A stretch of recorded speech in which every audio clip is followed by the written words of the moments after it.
Hello,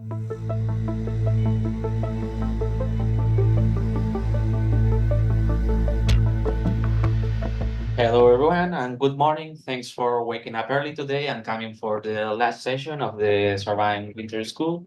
It's my pleasure to introduce today Professor Hatice Gunes, and hope I'm pronouncing your name right. It's okay. But she's a full professor of affective intelligence and robotics at the University of Cambridge, and her expertise is in the areas of affective computer vision, affective computing and social human-robot interaction, as well as multimodal interaction, computer vision in general, and machine learning. She has published numerous works in these fields, and she is associate editor in some of the top journals of the field. And in this talk, she will share with us her journey in developing robotic coaches for mental well-being and transitioning them from controlled environments in laboratory to real-world scenarios.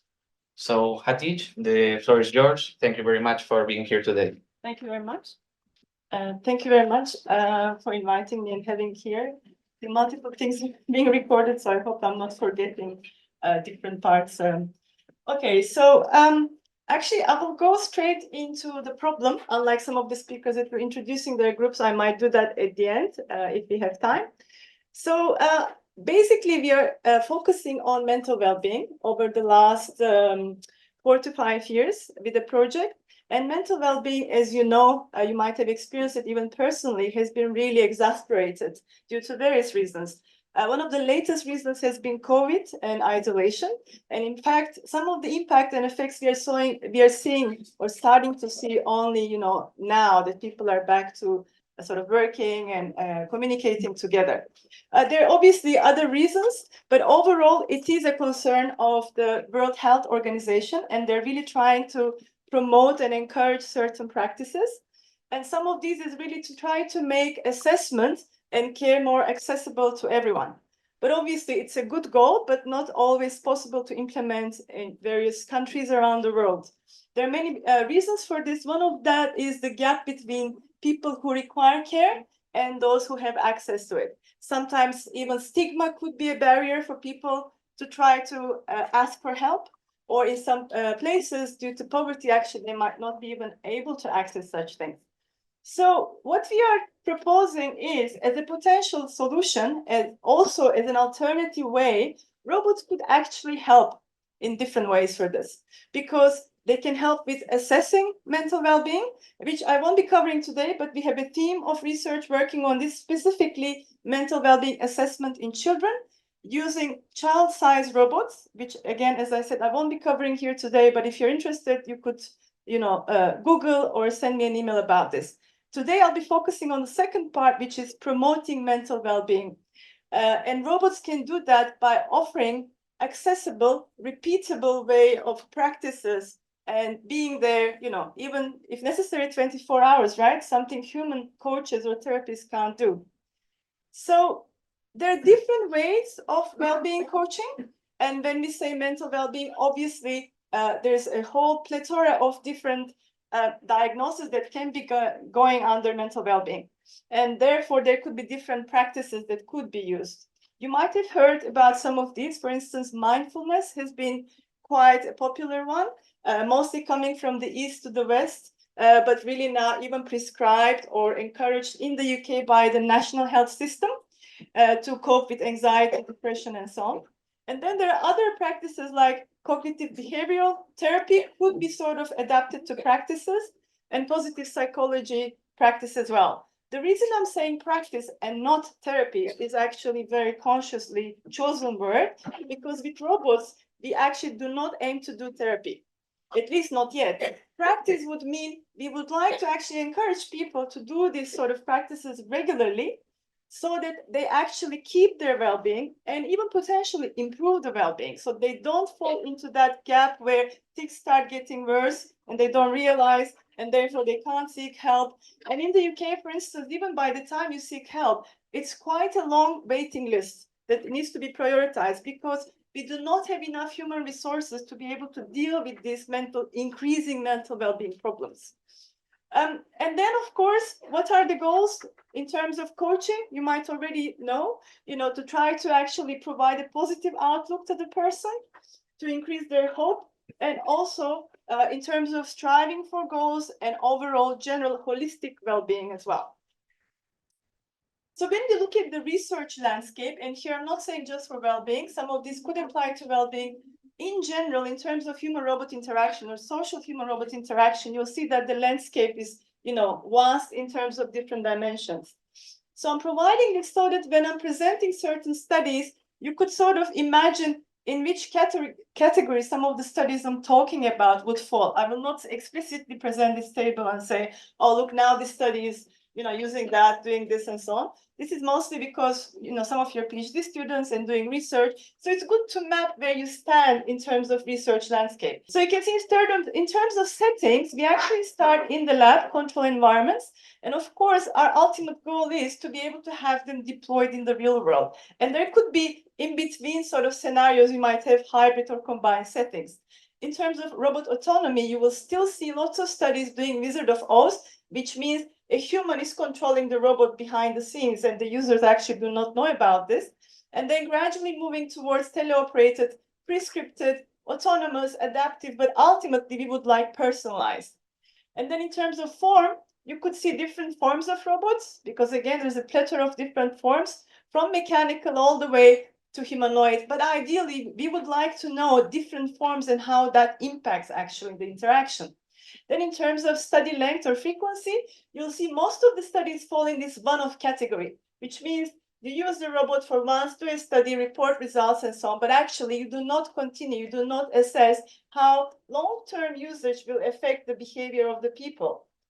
And then finally, in terms of involvement, well, most of the studies don't really involve multiple stakeholders. But if we want things to be impactful, we should ideally involve different stakeholders that have stake at the usage of this technology, right? So in our case, with well-being, this would include human coaches or experts or therapists, ideally potential users. Obviously better if you can include more than one stakeholder category and make it user-centered and iterative.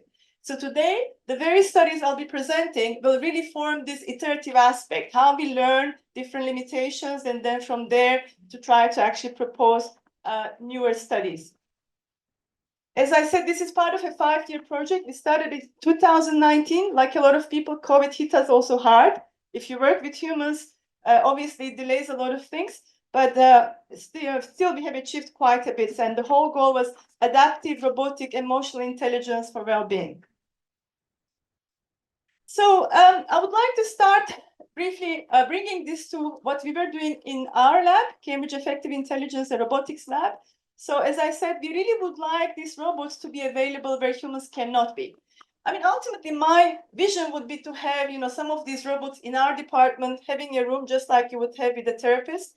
And the robot is always there. And if someone feels like doing a practice, they can go to the room and, the robot could offer a mindfulness practice or positive psychology practice and so on, autonomously without intervention and so on and so forth. So that's really what we would like to do. And then in terms of, vision, we really put this as long-term and personalized, so they can personalize to the user, obviously embodied via the robots and fully autonomous. And then I'll introduce the different aspects of our approach. So as a first step, and this was our first study, we actually wanted to work with human coaches to be able to understand how humans that have not experienced such practices react to a human coach. And then we also trained this human coach to do teleoperation. And here you see the whole pipeline is not a simple Wizard of Oz, but in fact, the human coach is wearing a headset so that they can see through the eyes of the robot. And also, there's all this pipeline where, the pose is actually detected and then projected onto the robot, whatever the human is doing so that the robot could do. And then also the sound as well. And through the camera and sound is backfed to the human coach. So that's what we call the teleoperated robot coach setting. And in the normal interaction, human-human interaction, we would have this human coach delivering mindfulness sessions. So the sessions would be exactly the same. And as you can imagine, the sound and so on would be the same because it's the human teleoperating it. But we have this human coach condition versus robot coach, which means teleoperated robot condition.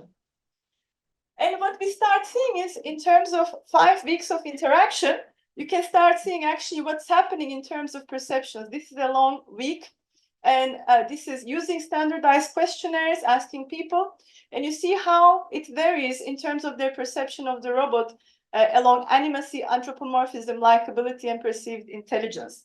So you start seeing actually perceived intelligence is obviously quite high because it's teleoperated, right? So, and they can hear meaningful conversation coming with the human coach. But in terms of animacy and anthropomorphism, those ratings are lower.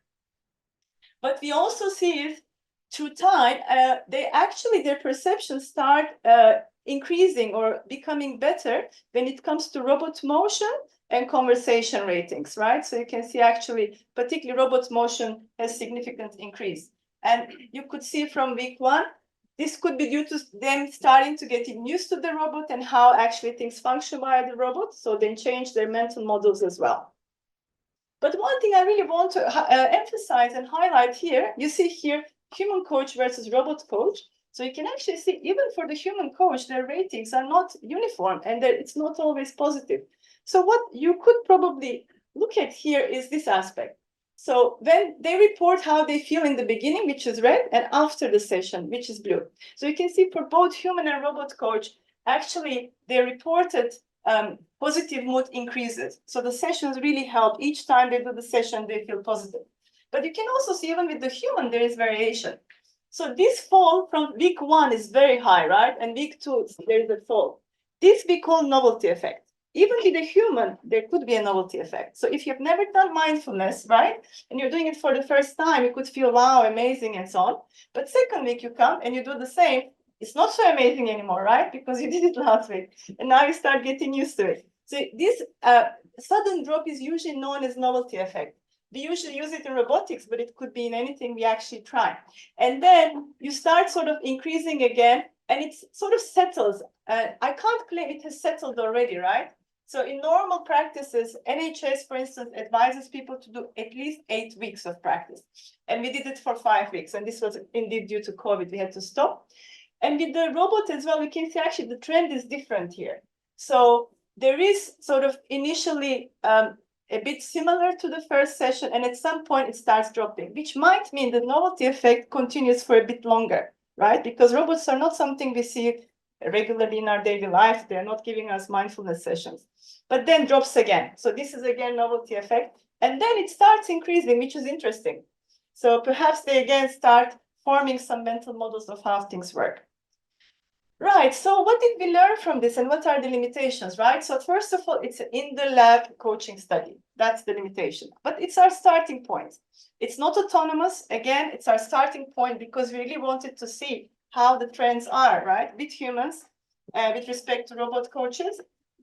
And then we also start seeing interesting things because we ask people to do personality questionnaires, and we see personality seems to have an impact on how they perceive the robot. For instance, people on high conscientiousness expect the robot to move more naturally, and people who are high along neuroticism enjoy the sessions with the robot less, right? So what does this tell us? That actually, we can't have one size fits all solution. So then we need to start asking, will robotic well-being coaching benefit from personalization and adaptation? Probably yes, looking at these results. Okay, but what else these potential users want? Because obviously they have different preferences. And what other well-being practices could the robotic coach do, right? So to answer these questions, then we wanted to look at this participatory design aspect, which means we try to involve some representative stakeholders from these different groups. From human coaches, do they believe robots could do certain parts of their practice? Could they actually guide us in what they think could be done? Because doing directly with the robot is not straightforward. Why? Because for a coaching practice to be successful, you need to adhere to the actual practice, just like therapy. You can't just go talking about anything, right? You need to have a goal. You need to have a way or structure of doing it. And it's exactly this that actually we need help from the coaches because we are computer scientists. So we involve various people and they provide a certain information.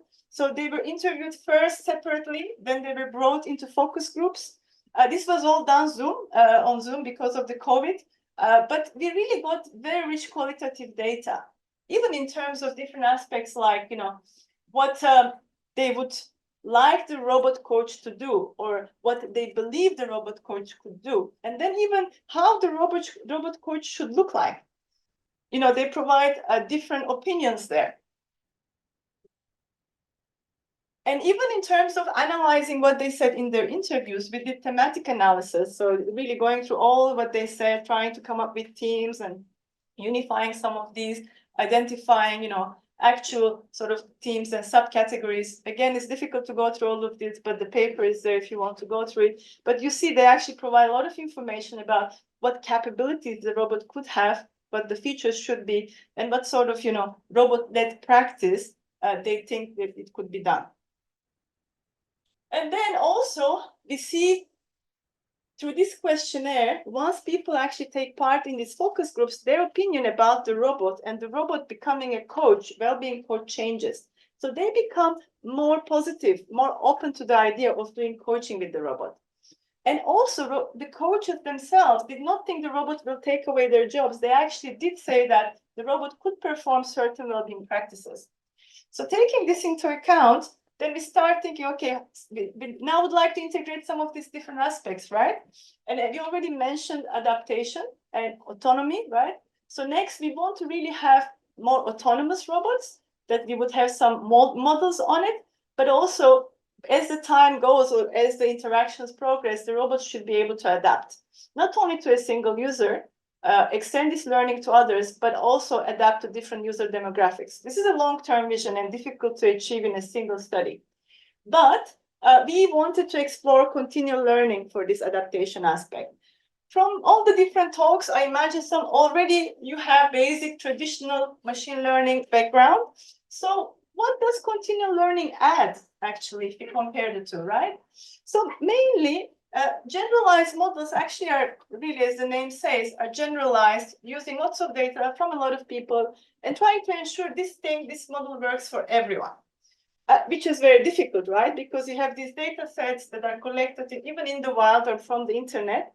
But if you train models with this, put it on a robot and bring the robot to an actual real world setting, things don't work because people are different.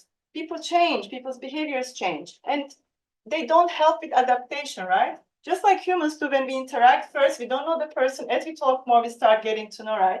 So continual learning is supposed to help in this aspect, learning incrementally as the data comes, but also, considering these changing data conditions, simultaneously avoiding forgetting. So this is what we want to do, basically, in terms of now I start bringing the affective computing aspects, specifically facial expressions.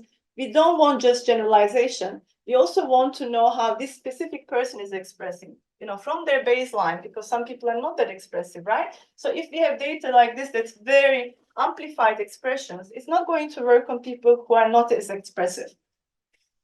So then we put this sort of continual learning model in our robotic coaching setup. So we have a separate paper on this. It's quite technical. I won't be able to go through it today, but if you're interested, again, you could check it out. So we created this setup where we are sensing the user through microphone and the camera.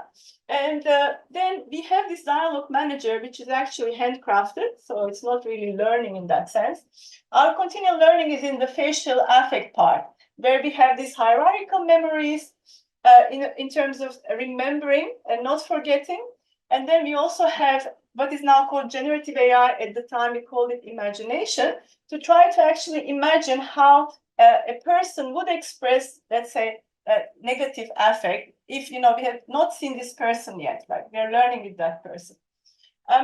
And then these sort of predictions come into Dialogue Manager, and the Dialogue Manager basically keeps track of what the robot initiated first, now what the person is saying through the speech recognition and their facial affect, and therefore what is appropriate now to generate on the robot side in terms of gestures and language. So here are some more details in terms of the positive psychology exercise they did with the robot. And we have different conditions. We have static scripted interaction. Then we have affect-based adaptation without continual learning. But then we have the final one, So it's personalization with continual learning. So these people do these practices without obviously knowing which condition is which one, and we randomize those. And what we see, and here you see obviously a lot of things, but what we see in summary is that there are significant differences between adaptive, but also between adaptive and personalized continual learning in terms of perception. So, there are higher ratings in terms of, for instance, warmth, the likability dimension, anthropomorphism, but also specifically the dimension you're interested in, robot understood how I felt. So it does seem to help. Right, but then what are still our limitations? This is still in the lab coaching study. It lacks in speech capabilities. As you saw, it's very basic speech. At the time, LLMs were not there. And then we also focused on this unimodal affect perception, right? So just the face, not taking into account multimodality.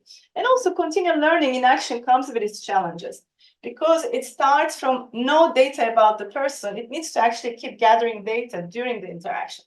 So the initial sort of perception of the robot could not be as favorable because the robot needs to actually learn as it interacts with you, right? So you need some solutions regarding that. And here we provide some challenges and recommendations about continual learning and using it for robotics. But again, I will skip this and you can look into it if you're interested. Now, what actually we want to do next, right, with all these limitations? Now we want to tackle this in the lab aspect. And also so far, even with continual learning, we had multiple sort of interactions with the robot, but not longitudinally over time. So this is the two things we want to tackle next. And what we did was we actually took the robotic coaches into the workplaces. So for this, first of all, what are our goals? In terms of research questions, the first one is we want to investigate the form and embodiment aspect. I mentioned this already, and I showed you how people actually voted different sort of votes for different forms. So we want to investigate how robot form influences coaches' perceptions of the robotic coach, specifically in the workplace. Then we want to focus on this personality aspect. How do employees perceive the robotic coach's personality, and do the perceptions differ due to form? And the last question is very important for well-being practice to be effective, which is how do the perceptions of the coach-coachee alliance differ across the two forms? So for the practice to be successful, this alliance needs to be actually there and strong. So we collaborated with Cambridge Consultants. It's a company in Cambridge, and they really were very helpful. They encourage actually their employees to do such practices. So they dedicated a room for us, just like you would go and do with a therapist. So we placed the robots there. And two team members of my team literally camped there because it continues for like over 2 months. Weekly sessions, obviously multiple people and coming and doing things with the robots. And we had two forms, QT robot, which is more humanoid, and Misty robot, which is a bit more toy-like. And we also wanted to create a personality for the coach based on all the research around how humans actually even do it when they're interacting, or therapists when they're interacting with their clients. So working with a human coach, this is the coaching personality we aimed for. So high in openness, high in conscientiousness, medium extroversion, medium to high in agreeableness, and low neuroticism. And you can also see there in the figure how it maps. So then what are our results? So the first one is related to perception of the robots as well-being coaches. What we found is actually people perceive Misty as more positively in terms of a robotic well-being coach, which is interesting because it's actually not humanoid looking. And you can also see from like interviews afterwards. So they provided qualitative feedback as well, what they say, in terms of Misty and why they think actually. I forgot to say different people interacted actually. So we didn't have the same people interacting with QT and Misty. They were actually independent groups. So they were not comparing. So we didn't want to have this effect influencing them, humanoid versus. So we wanted to do it separately. Then in terms of personality, so what we see here on the figure is what we wanted people to perceive and what they actually perceived, right? So you can see this comparison in terms of colors, QT and Misty. So coaches perceived Misty's voice, gestures, and personality more positively. And in fact, QT, they did not think had a personality, which is also, again, interesting. And again, what they said in terms of qualitative, responses supported this. And finally, in terms of alliance, what we found is coaches developed a stronger alliance with Misty. Again, as I said, this is important for the practice to be effective. And you can again see from their responses explaining why and how this actually came to being. So overall, what we found is form and embodiment really matters, because even though we actually put the same voice onto the robots, the same gesturing behaviors, the same practice, the same personality, ultimately the embodiment really influences the perceptions. And also, as I said, the coach-coachee alliance is essential for successful coaching, right? But what happens is it's negatively impacted by interaction breakdowns. Our coach calls this interaction ruptures, which means, for instance, when the person is interacting with the robot, maybe they're still thinking, and they haven't said anything, and there's this pause, and the robot thinks the person is finished, and therefore asks a question. But this actually means they're interrupting the thought process of the user, right? So then coaches find this very annoying. So this is when interaction ruptures occur. And this is what another aspect we wanted to investigate. So I'll give an example here if the audio plays. A compliment I want to share as I created a social media. How do you think you were able to accomplish that? Did you realize how it interrupted? So that's really what we talk about. And this could be in terms of creating user awkwardness, robot making mistake, or when we define rupture, it's either of these things, right? So it could be that Wi-Fi suddenly stops working and the robot actually is not able to, respond. This is also a breakdown. Robot interrupting is another breakdown, causing user awkwardness. So what we found is actually in time, because we did this coaching sessions for 4 weeks, you see in time things change, right? So we looked at length of speech, length of silence, loudness, and when you look across weeks, these keep changing. And same goes for facial expressions, right? In terms of certain action units. So our conclusion is that over time, people's behavior definitely keep changing, which really reinforces this idea that we really need to look at things longitudinally over time. For instance, their speech starts becoming longer in length, and also they start having less intense, confused expressions. So even though there are interaction ruptures, over time, people actually start disclosing more. So they start talking more, and they start creating also these self-touch behaviors, which are quite well known for disclosure. And then overall, in terms of interaction rupture, what we see is they start decreasing in time. Right, so I mentioned already lots of limitations. So here we are listing again additional limitations and negative perceptions about the robotic coach due to these interaction ruptures that I mentioned. Here in that study, we did not have longitudinal personalization. And then the limited conversational capabilities were still there. So this was still actually quite managed by a dialogue manager, but we did not use LLMs. And what we found is coach-coachee alliance was there, but there was no significant mental well-being improvement over time, as they were reporting. And this is a challenge, but we wanted to rise up to that challenge, right? So we have these revised objectives after all these different studies. We still want to have this interactive and responsive coach, adaptive over time. We also want to now do some interaction rupture detection automatically. So if the robot actually realizes something causes this breakdown in the user, we can do something about it. And then now LLMs are there, so we want to integrate in the robotic coach.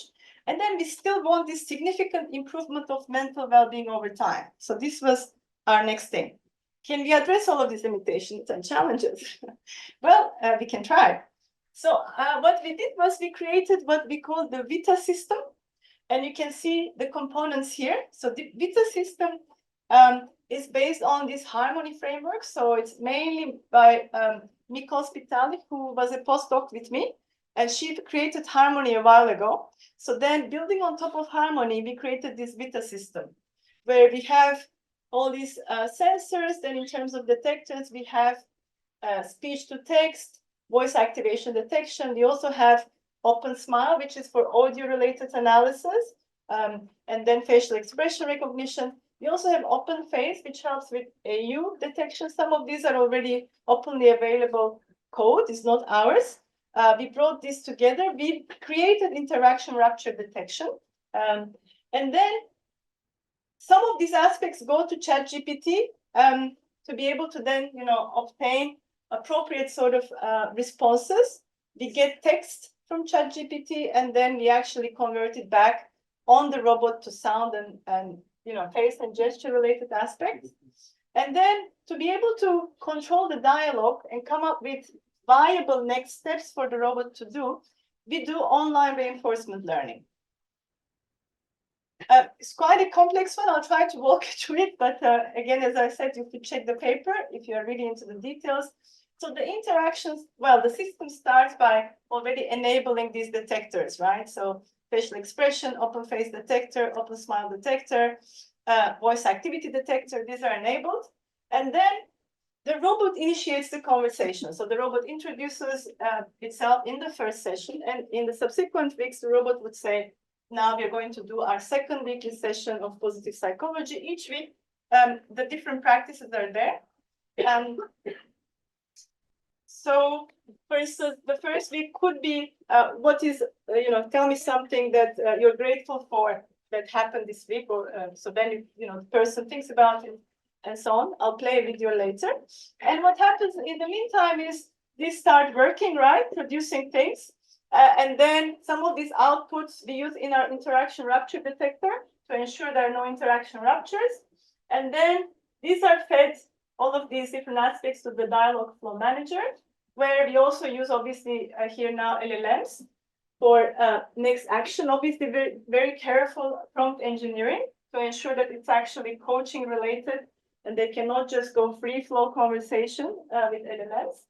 And then whatever basically the dialogue manager decides is played back by the robot. In terms of reinforcement learning pipeline, what we have is, so we actually first have a pre-trained model. This was done when the robotic well-being, a human well-being coach delivered some sessions with humans. So we actually could learn and create some basic pre-trained model using that. And the online adaptive RL builds on top of this pre-trained model.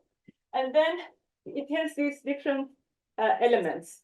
So the observation space is what we have from interaction ruptures, whether it's there or not there. What was the previous action of the robot? Did we keep that in mind? And then we also have speech duration and silence duration. And then obviously we also have facial aspects that are also fed in the interaction ruptures. In terms of actions, then we have the robot will either summarize what the person said, which human coaches do most of the time, or will follow with a follow-up.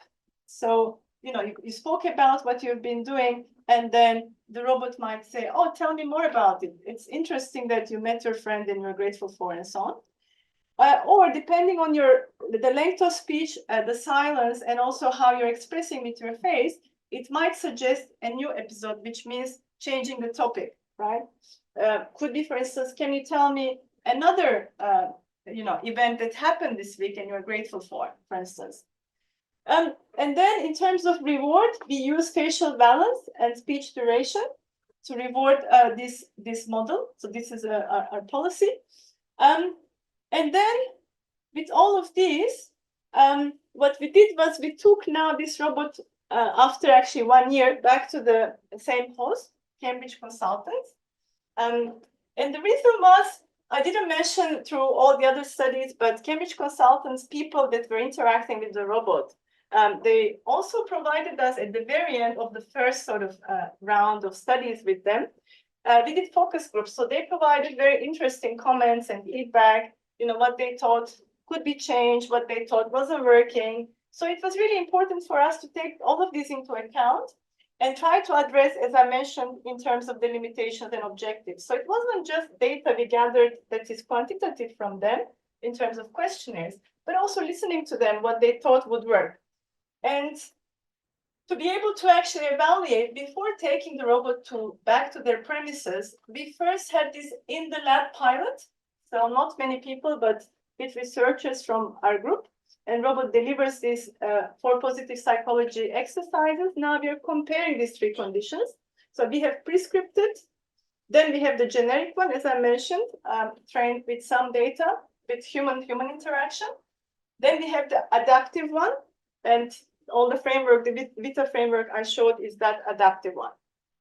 So finally, then what came out of this is the adaptive one is actually the preferred one for the people of the pilot study. So then we took this one to the Cambridge consultants, this room that they created for us or allocated to us. And we ran the study again over 4 weeks, this time with 17 employees, using the adaptive version. So here I'll try to play a video of a sample interaction.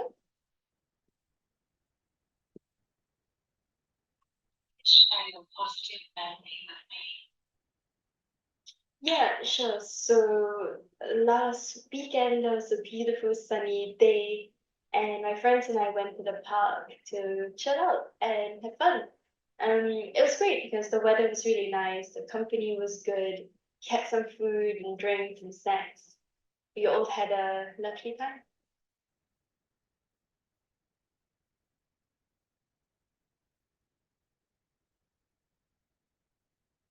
What's your favorite part of your time apart with your friends on that beautiful day? Yeah, that's a good question. I mean, my favorite moment within that, it was probably just when we were talking about just light conversation topics, catching up with each other about life.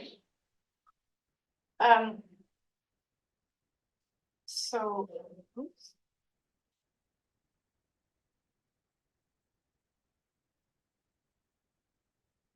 what we found from this study is actually ticks the objectives that we had. So now definitely coaches perceived the Vita system more positively.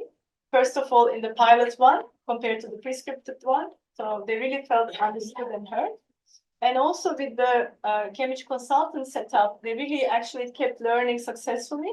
And we did not detect any interaction ruptures. So the interaction rupture detector was trained with the study from the previous year, where we did not have LLMs integrated.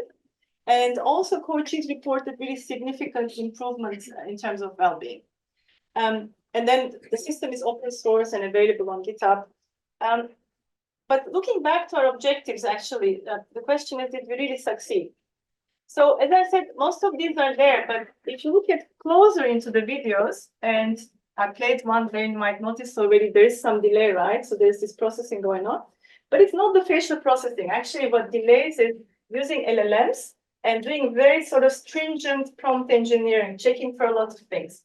And this is an ethical requirement from our ethics committee, but also, meaningfully, if you put things out there to work from well-being related aspects, you can't just have free-flow conversation, as I said, because you need to adhere to the coaching practice.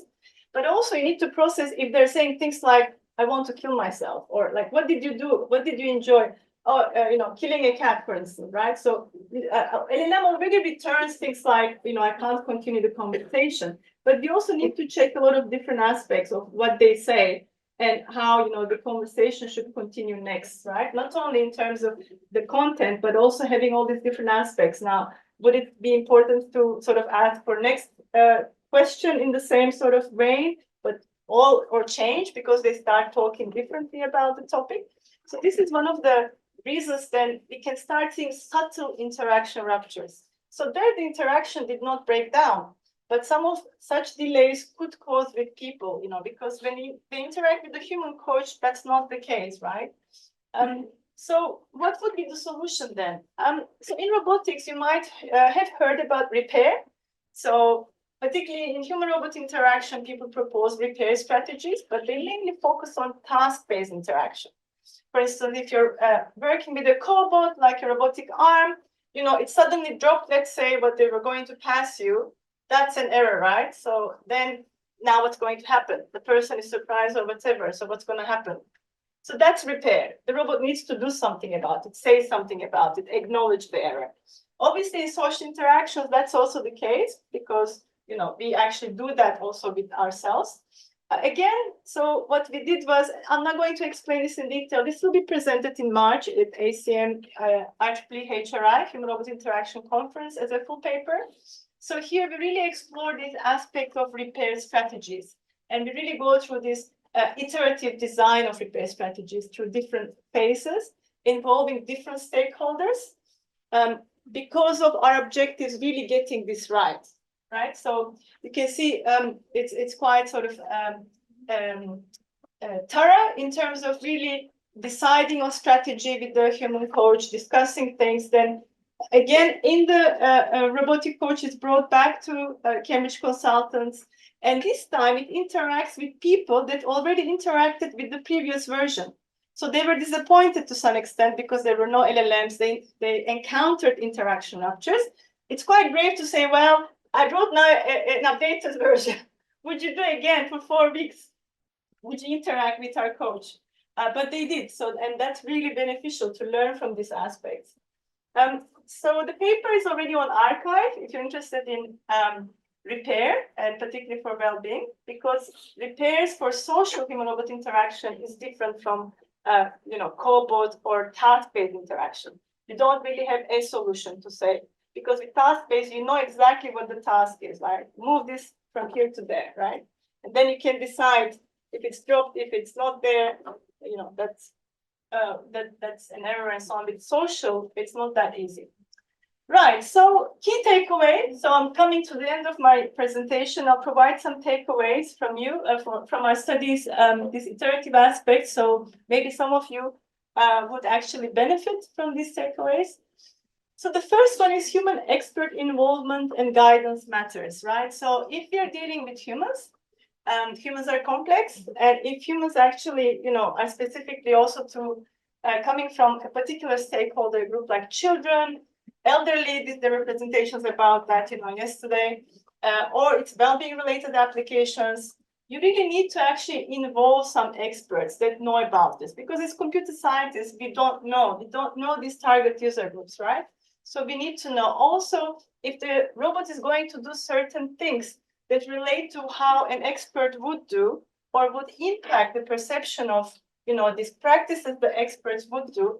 We really need to know how and which aspects of those practices could be integrated to robots. Second is iterative user-centered design is crucial for acceptance and success. As you saw, you know, it's over the years we did all of these different studies.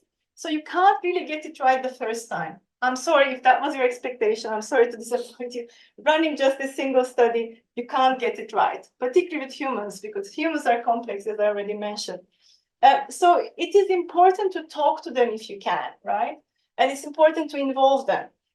With the real world study, meaning taking it to the Cambridge consultants, they really felt valued that we asked them, right? What you guys thought didn't work, right? Why it didn't work for you? What happened? And then to go back into them and say, actually, we now addressed, would you do again for 4 weeks with this robot, right? Then they're more open to do it because you actually take into account what they say. They feel heard. So it's really important for acceptance. Also, probably for really deploying the robots out there, because we all want to do that in the end. We want them not to stay in the lab. We want to put them out. Next, use and engagement beyond the novelty effect requires longitudinal HRI. As you saw, I already showed how even with a human coach, there is novelty effect, which means if you do mindfulness with a human only once, it's not reflective of the real thing that you're going to experience. You need to keep doing it so that it settles to a stage, so it doesn't do fluctuations.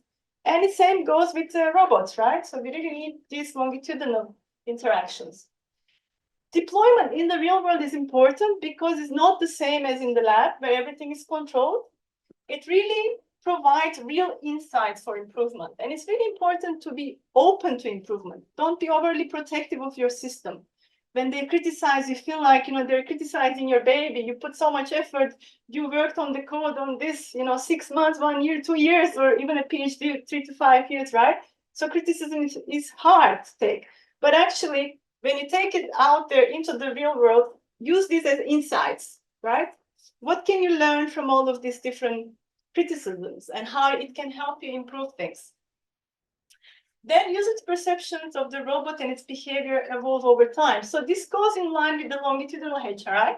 So if you're interested in deploying things with users, even if it's social navigation, that was my question yesterday, it doesn't matter if it's not emotional or that social, right?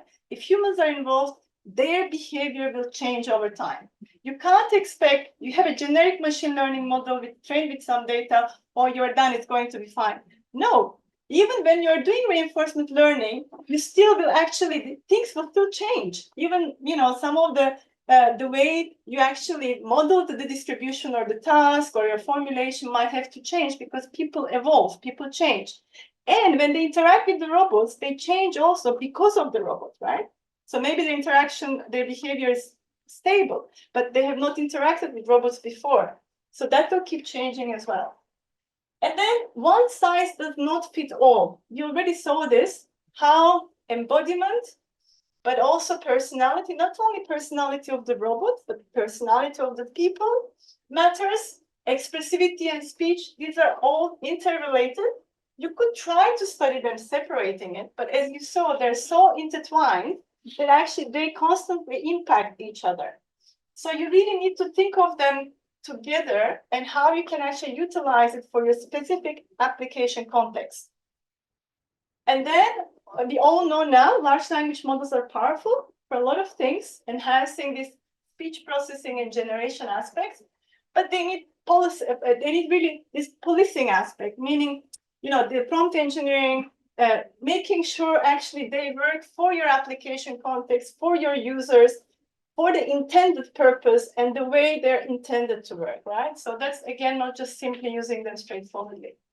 And then even within the same user group, so this could be children, or could be elderly, or could be even, autistic kids, very specific groups, or depressed people, even what we would consider the same user group, there is always variation.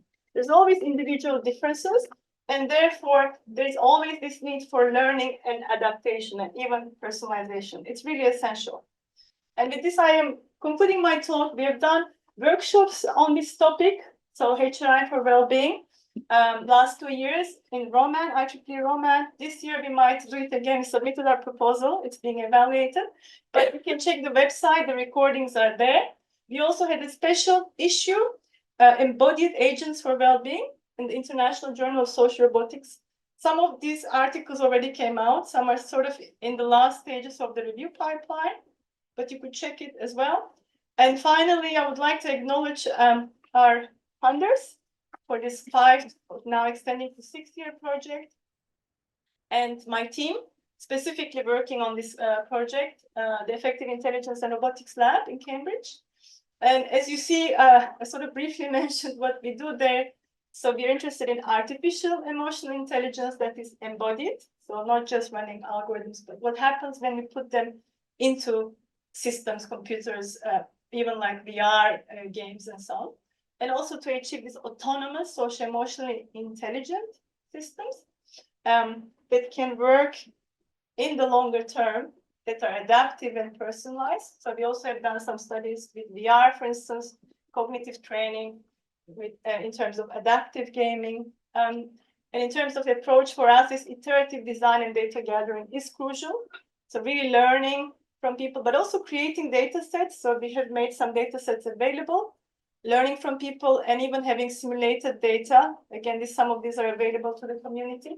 And in terms of machine learning, focus on reinforcement continual, but also more recently federated learning. And thank you very much for taking the time.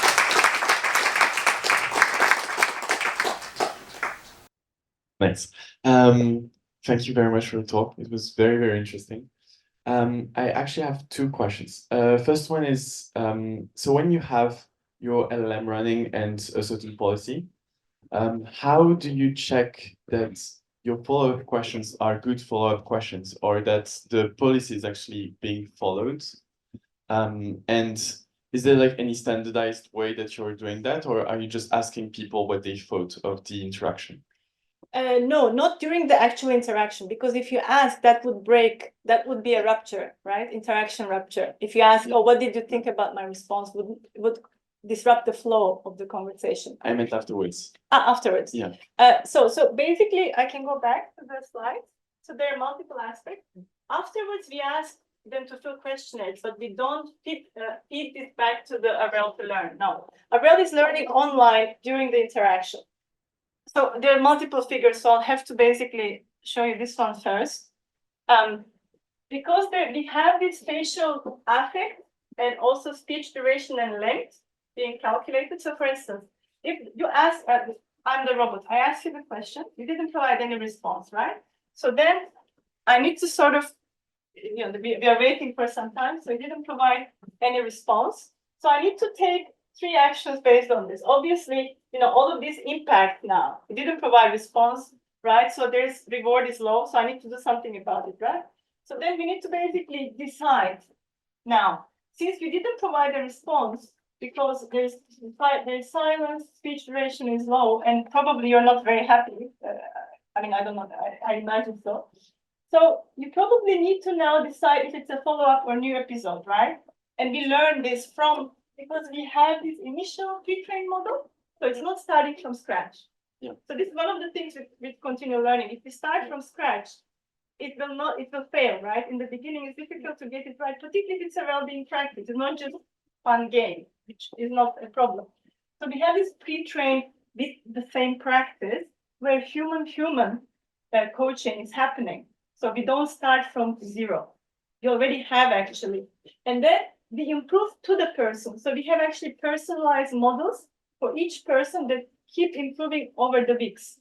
So let's say if you're someone who is talkative, actually you keep talking more, right? So I give you like more space because you really like talking. And over the weeks, you might even, because you're getting used to this, you might start talking even more, right? So it's adapting to the person. And some people maybe have very brief responses, then it will ask more questions, either follow up or after a couple of questions, there's no point pushing it. It might change, the topic. Does that make sense? Yeah, completely. Yeah, thanks. Second little thing, I'm wondering about. So you're using ChatGPT. Yeah. How does it work for your data collection, especially in the sense that you have people that are going to talk about themselves and their lives? Yeah. So it's sensitive data. Definitely. So how do you make it, because ChatGPT is online, so how do you make it so that it doesn't gather data? Yeah, so actually in Cambridge, the ethics committee are so stringent that even if I would want to, I wouldn't be able to bypass it. So we have to adhere to a lot of things. So first of all, in the consent form, we need to clarify very clearly that it's using ChatGPT and your data will go to the cloud and so on. But you might check, OpenAI keeps changing their policies. So the recent policy, as of I think January, February, says they actually do not keep the data. They delete it after a certain time. So you provide all this information to the people and you also inform them their policies keep changing. Please follow this link and see what is the latest, if there's updates, and make your decision or consent based on that. But we are very clear, we're not hiding that we are actually sending the data. No, it's not hidden. In fact, we don't even use the term LLM because lay people might not be familiar. Even that ethics committee doesn't allow. You have to very clearly say, you're using ChatGPT, your data is going to their servers or cloud and so on. So they already know. But do check OpenAI's policies. So that's what they're claiming as of January, February, for instance. I mean, it keeps changing. I don't think it started in January, but we have to keep checking regularly what they're saying to be able to update people. Yeah. Yeah, okay. Thank you very much. Hello, Prof. Thank you very much for the talk. You showed us an example of a lady interacting with the robot here.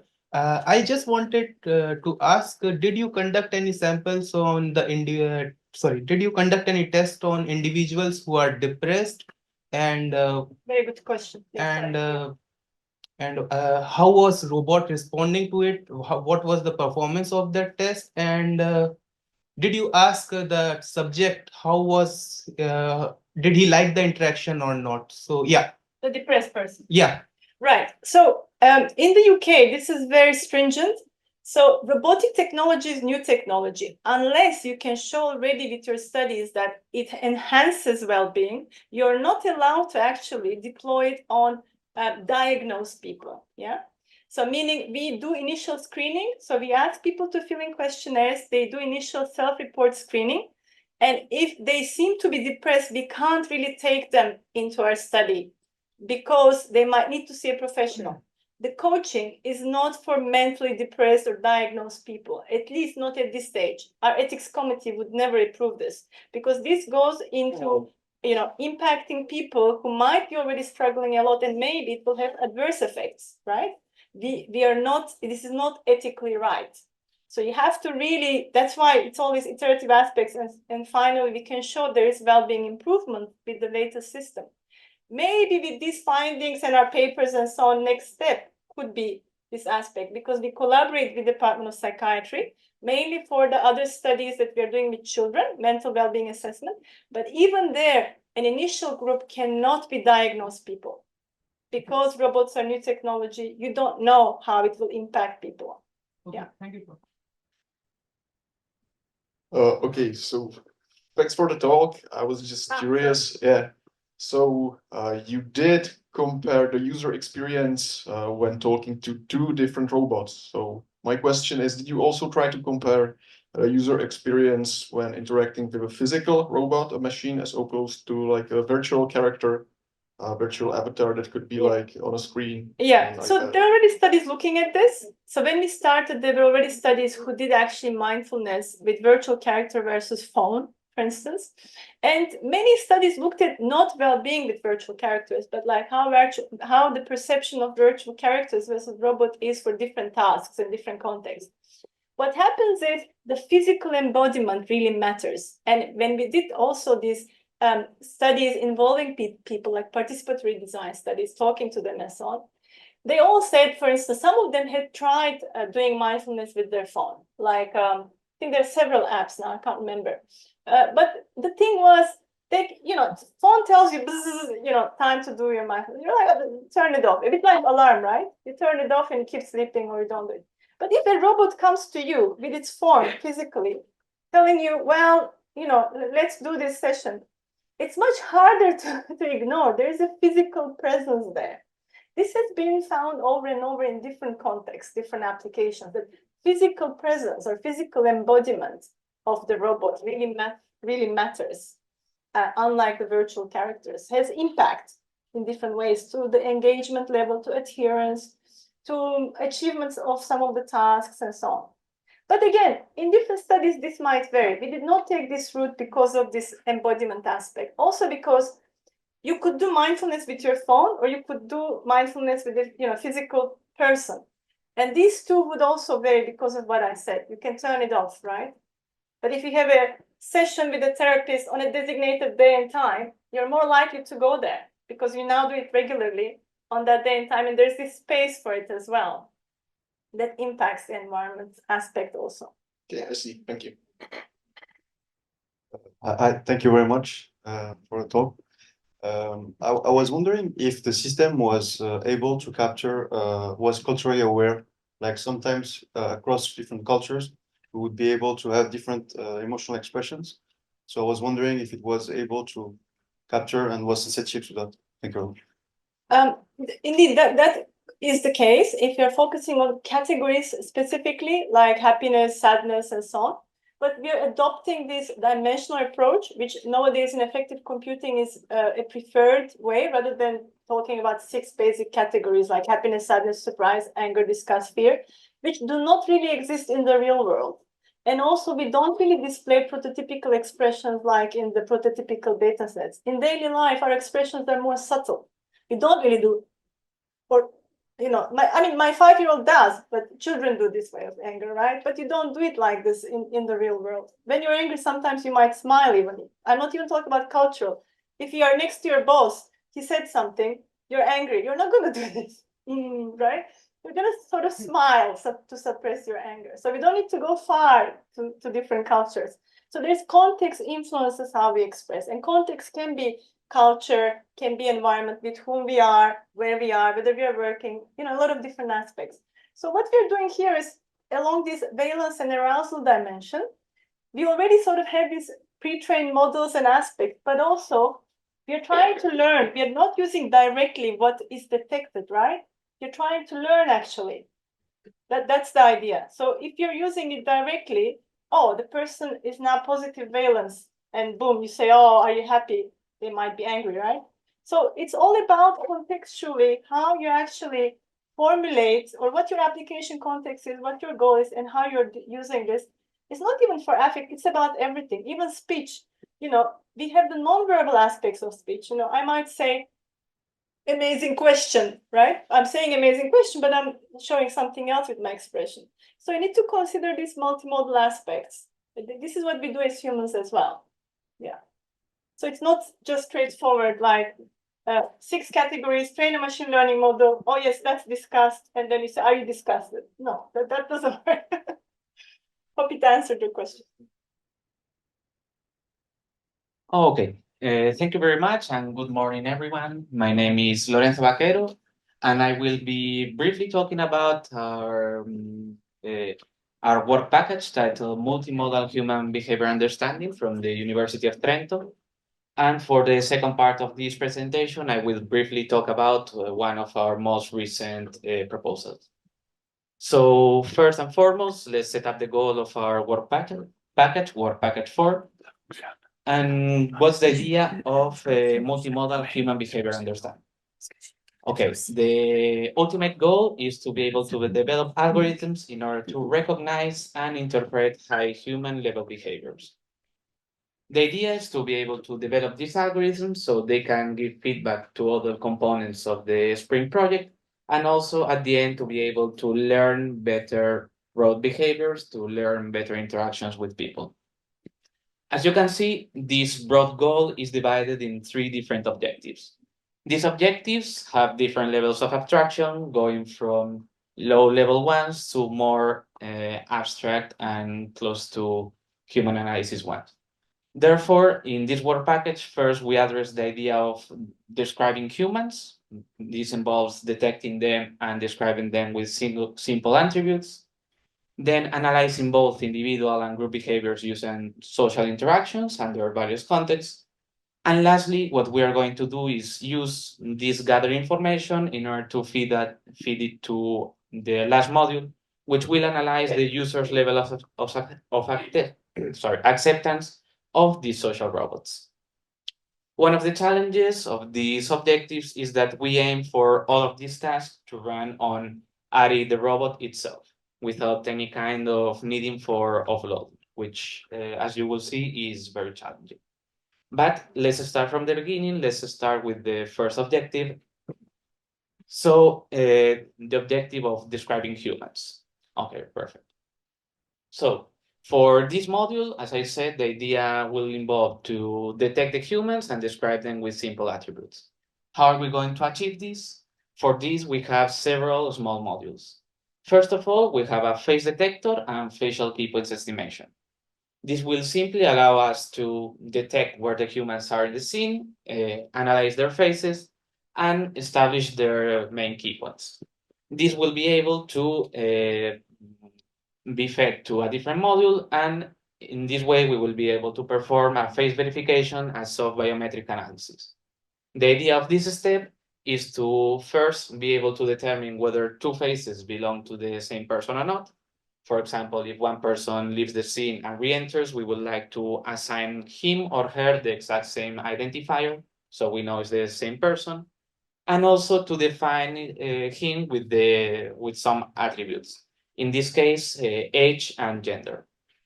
All of these images, the idea is that we are capturing it using the cameras from ARI itself, with any need of outside sensors or other cameras. Once we have gathered all this information, we can extract more knowledge about what is happening in the scene. In this way, we also include a module for facial mask detection in order to know whether a person is wearing a face mask or not.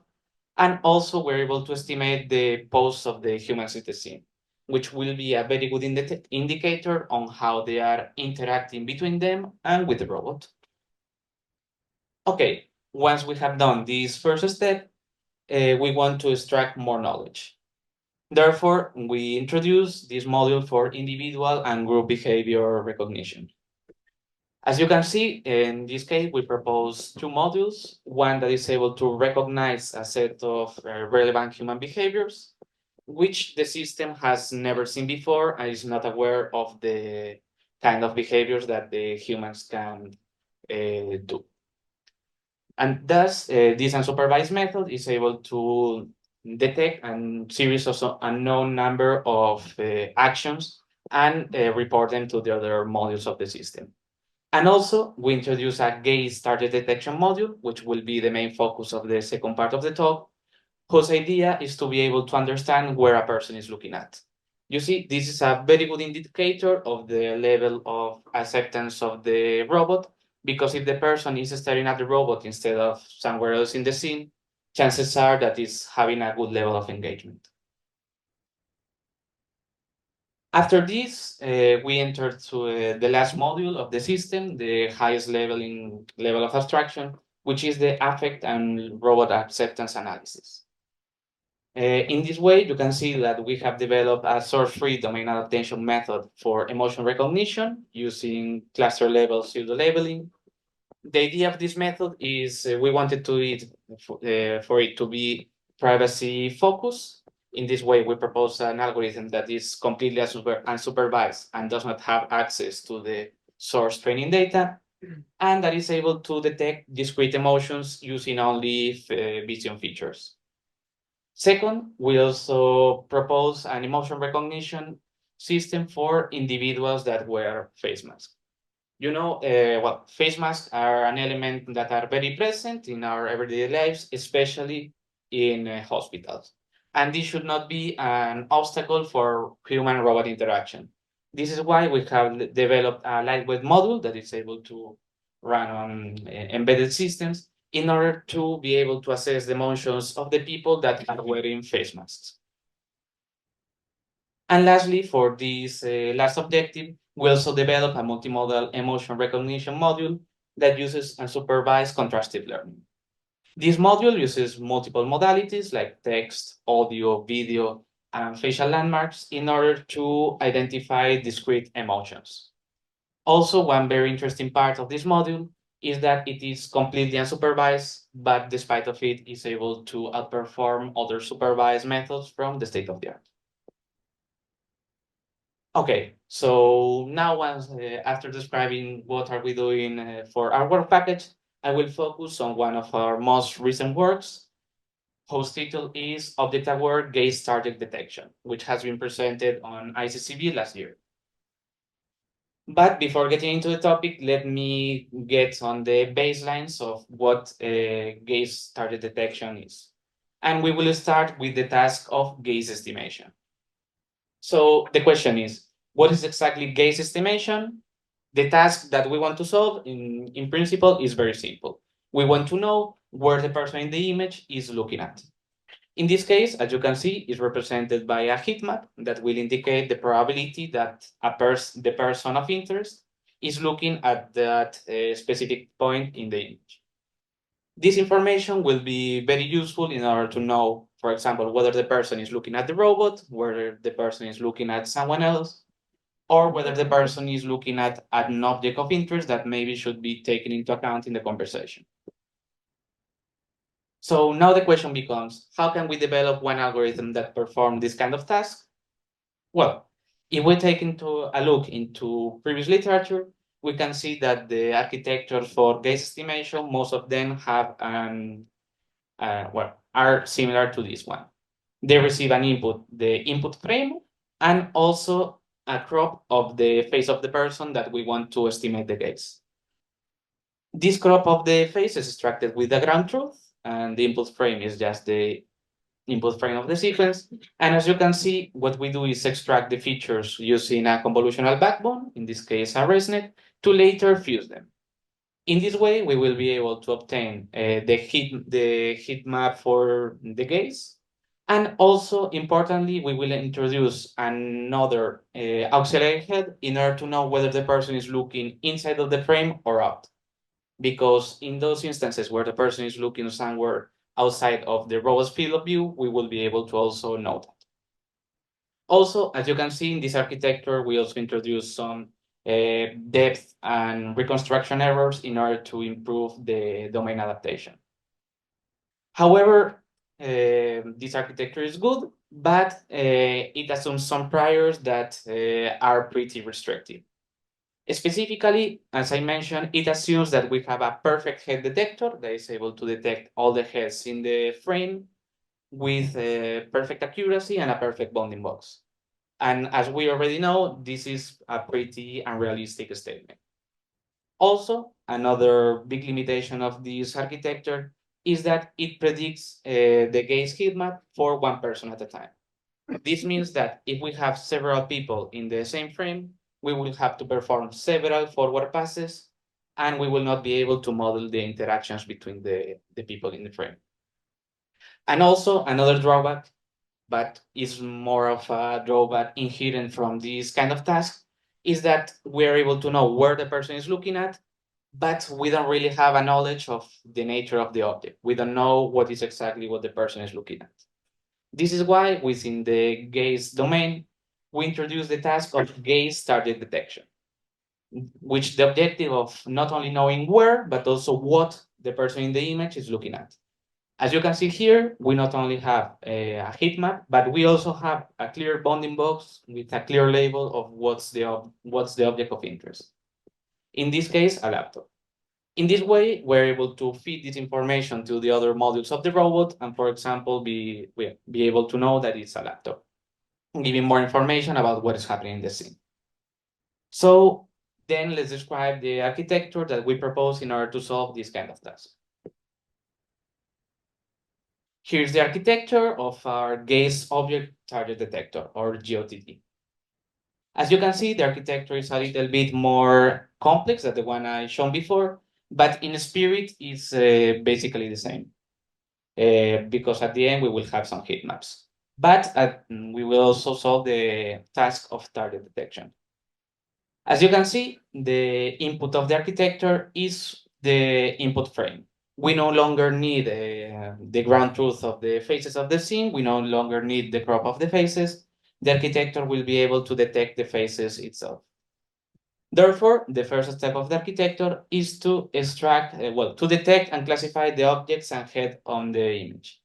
We will do this with an object detector transformer, which has an architecture pretty similar to a DTR. So at the end, what we have is what we would expect: a bounding box for each object detected, and also a class label. In particular, the classes the gaze object detector transformer has been pre-trained on are the COCO classes plus the face category. After this, also for each one of the faces we have detected, we include an additional branch for watch aside that, as I previously mentioned, indicates whether the person is looking outside of the frame or not. Once we have the different objects in the scene, what we are going to do is, for those elements detected as faces, we will predict the 2D or 3D gaze cone for each head.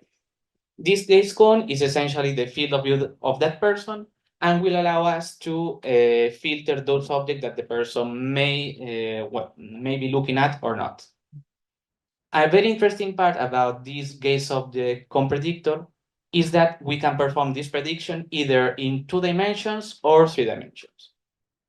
You see, if we check the image label as C, as you can see, we are predicting the field of view of the person as a triangle. This is good enough, but as you can see, for example, elements like the sofa where the person is sitting at will have a high probability. And as we know, this is not realistic because the sofa is behind the person. This is why, using an off-the-shelf monocular depth estimator, we are able to predict the depth of the image, separate the person of interest from the background and the foreground, and estimate this field of view via a cone, which will give us a better understanding of where the objects are. In this way, after adding this information into our architecture, we will be able to build a matrix which will contain the probabilities that an object is gazed by a person based on this cone. Therefore, this matrix will have on the rows the heads of the people, and in the columns the heads and the objects. We include the heads again because 2 people can stare at each other. In this way, we will feed this information to the gaze object transformer, which will model the relationships between these objects. At the end, we will feed this to a multi-layer perceptron in order to predict the gaze heat map for each one of the faces, along with the bounding box at and the category of the object. And also importantly, we include another auxiliary branch for those cases where the object the person is gazing is not included in any of the COCO categories. Therefore, in these cases, we are going to predict the gaze of the person based only on the head features. Okay, talking about a little bit about the results of the algorithm, we tested our method on gaze follow and bid attention target datasets. Gaze follow is a dataset based on images, let's say captured in the wild. And because of this, sometimes the illumination is a little bit poor, they are blurry, and there are heavier collections. And bid attention target, as the name says, are not images but videos, and they are extracted from TV series and movies, and therefore are generally of a high quality. The metrics that we are going to employ are the typical metrics employed in gaze tasks, which are the heat map area under the curve in order to assess the confidence of the predicted gaze compared to the ground truth, the average Euclidean distance between the predicted gaze and the ground truth, and also the average precision for those instances where we say that the person is looking outside of the frame.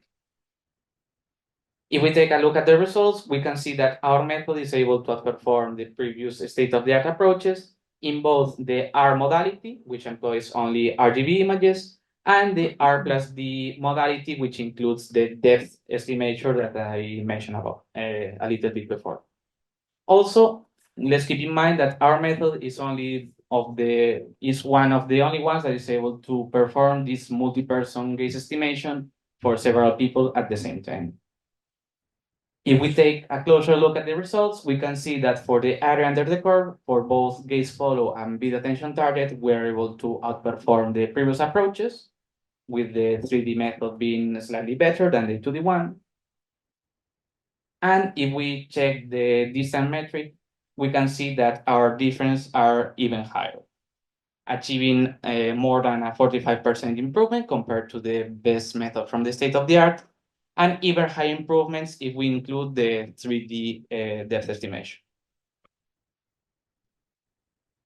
Here we can see some qualitative results from the algorithm.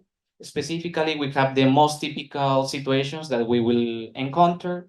On the top left, we see two people speaking at each other, where the objects of interest are the faces of each speaker. On the top right, we see one person talking to a lady, where the lady is staring at a table. Bottom left, we have two people staring at the same object. And bottom right, we have one of the examples I alluded before, where the person is staring at one object that is not included in any of the COCO categories. In this case, a piece of wood. Therefore, what we're going to do is to use this auxiliary branch in order to still predict the gaze heat map, despite not knowing the category of the bounding box of the object. And lastly, here we have some qualitative results for the video dataset. As you can see, the results are a little bit jittery because, as I mentioned in the algorithm, we're processing the images frame by frame. And therefore, we don't take into account any kind of temporal information.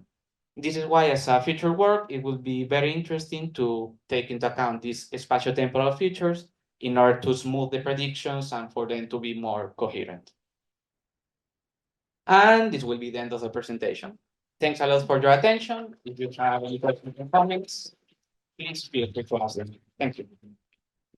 So in this, I have at least a couple of questions. In this last slide, when you were discussing the lack of temporal, say, consistency, did you start thinking about that? Do you have any hint on how to deal with this? So the first and most immediate action would be to just try to smoothen the predictions for each one of the persons in the frame. But one of the things we were thinking about was maybe using some kind of video transformer. Instead of using a DTR that only processes images frame by frame, use a video transformer like a video GPT in order to the features of the images also contain this spatial information and somehow try to replace that in the architecture and see if we have better predictions. Hi, I have two questions. First one would be, so with the cluster level pseudo labeling, which algorithm did you use for clustering? I think it was slide 5 or something like that. Yeah, so you use cluster level pseudo labeling. What did you use for clustering the data? Okay, well, first of all, I'm sorry that I will not be able to go into so much detail because this is a work that I have not personally been involved. But if I recall correctly, we use a variation of dbScan. But I will advise you to check the paper, which is cluster level pseudo labeling for source-free cross-domain facial expression. Sorry for the small print, where it is better explained. Okay, thanks. And can you go to the next slide? I think there is. Yeah, so you also use contrast learning. So I'm interested in, so what did you contrast? Like you wanted to have similar things on one side and like to have a similar value and like different things to have large to be far apart. So how did you achieve that? Which images were supposed to be close, which were supposed to be far apart? So after performing the clustering of the different expressions, what we want to do is to be able to train a classifier that labels samples from the same cluster as semantically similar and elements from different clusters as distant as possible. This is the contrastive loss we are talking about. Okay, so you also clusterize things in this paper? Yes, because it's an unsupervised method.